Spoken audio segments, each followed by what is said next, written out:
எங்கிருந்து சொந்தம் வந்ததோ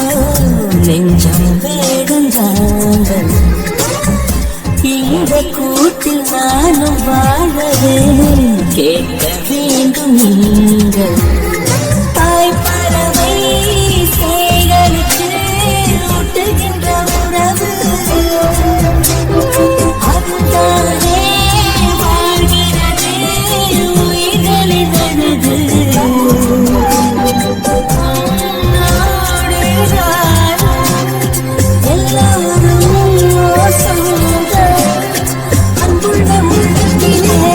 நெஞ்சம் வேடந்தாங்கள் இந்த கூட்டில் நானும் வாழவே